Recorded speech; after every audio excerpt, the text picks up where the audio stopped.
Meron tayo ditong LED 3 watts siya, 100 to 240 volts, AC, 50 Hz. Ayun o, Firefly basic series. Tingnan natin kung okay. Ayaw, diba?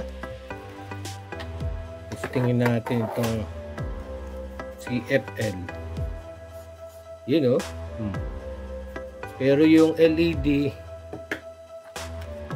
ayaw, hundido, naka 6 naman.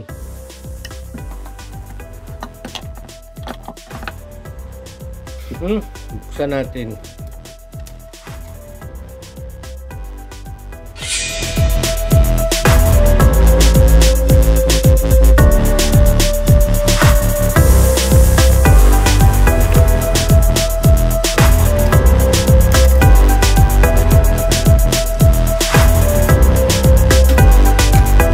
Ito na laman, masyadong makapit ang kanyang pandikit. Epoxy resin, maputi.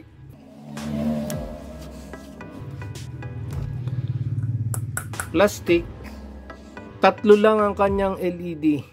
Meron ng dotted do, 2. Ibig sabihin yan, sunog na yan. D1, D2, D3 diode, LED light emitting diode, surface mounted type. Nakalagay dito 94 volts, LDB10, ons 3. Oops, ano naman ngayon, 2 yung sunog niya. May may sunog sa gitna .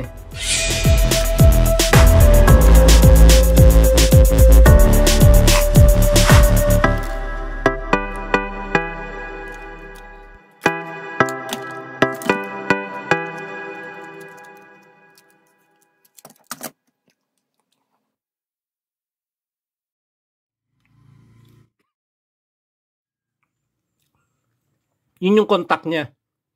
Voltage out, TP1, TP2. Yun no?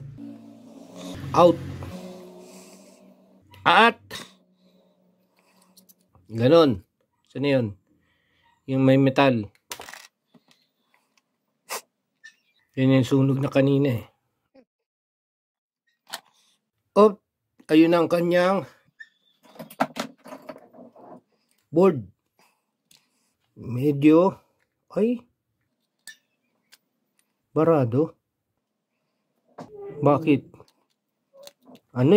Nakadikit. Tama.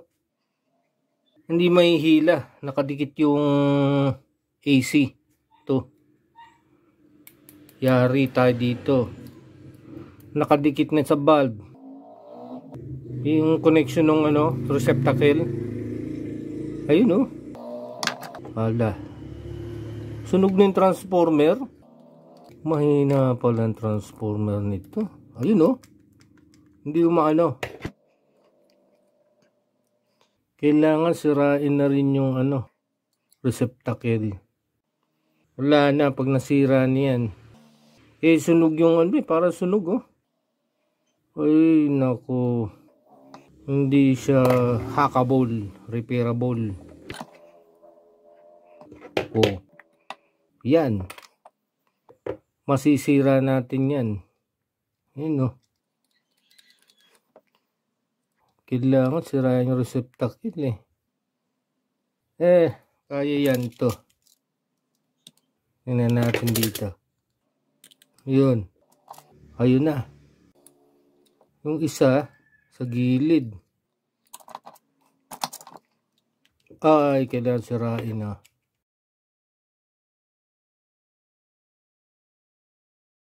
Yun, napersa na Ito yung nawala yung isang connection sa gilid dito. Yung isa dito sa gitna, ito. Yung gilid doon, andun. Yun naputol na. Pwede pa idugtong ng wire. Pwede pa naman. Yun Yun. Yung sa gilid. Pwede pang gamitin. Kung marirepair natin. Ang components niya, transformer lang. At saka 400 volts, 2.2 microfarad na capacitor. Ano ito? Fuse type? Ayun. Fusible? CB. Ito. Ano yan? Full bridge. Rectifier. Yung AC, gagawin niya DC. Yan. Ano number niya? Tapos merong ayun o. May PWM. Malamang masunog na eh. Sunog na yung parting transformer. Ito nito. PWM. Meron ba siya nun? Diode. LED driver ito. Itong IC nito. Ito ay full bridge rectifier. Yung AC 220 volts. Gagawin niyang DC. High voltage. Meron pa siyang diode. Ano niya? Diode. Resistor. Diode. Capacitor. Walang resistor. Capacitor lang. Okay pa kaya ito? Tingnan natin kung may output voltage dito. Paglagay, saksak natin sa 220. Lagyan natin ng wire dito. Tingnan natin kung may output yung voltage dito. Ito na ang ating module. Yun, ito yung actual. Yan. Na-reverse engineering. Na-reverse engineer natin from actual. Ito na yung schematic diagram. So, dito, mayroon siyang fusible resistor. Yun. Parang fuse. 220 volts dito yun. Ngayon, meron ditong bridge rectifier. Yung AC, convert niya dito DC. Straight. One direction. Straight line.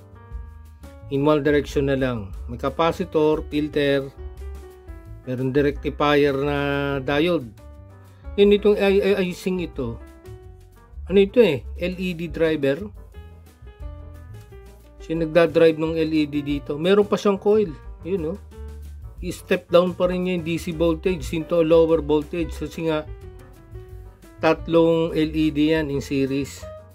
So, dito, yung dalawa sira. Itong transformer buo pa. Ito may resistor, shunt resistor. Para sa discharging ng capacitor yan. Pag may loadings. Capacitor din dito. Coupling, merong R1. Sense resistor. Meron ding rectifier, filter. Halos lahat nasira yung yung LED driver. Itong resistor dito, tsaka resistor dito. Yun. Tsaka yun. Nasunog siya.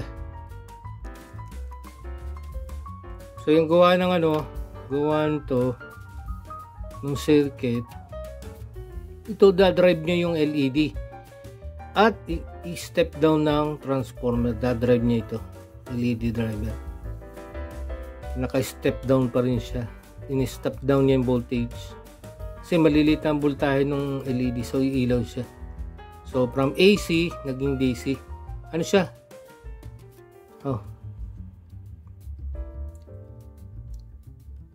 Okay?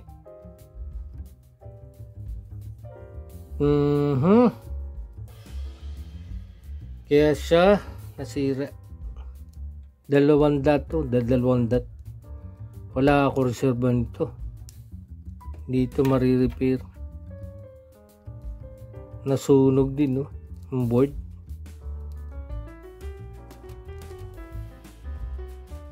So, kaya siya umilaw. Yung AC naging DC. Derive ng IC, in-step down pa nung coil. Kaya napailaw niya itong tatlo. Sin-step down niya. Kasi itong mga voltage nito DC yan ng LED. Usually mga 3 volts. Ganyan, 3 volts yan. Itong mga LED in series.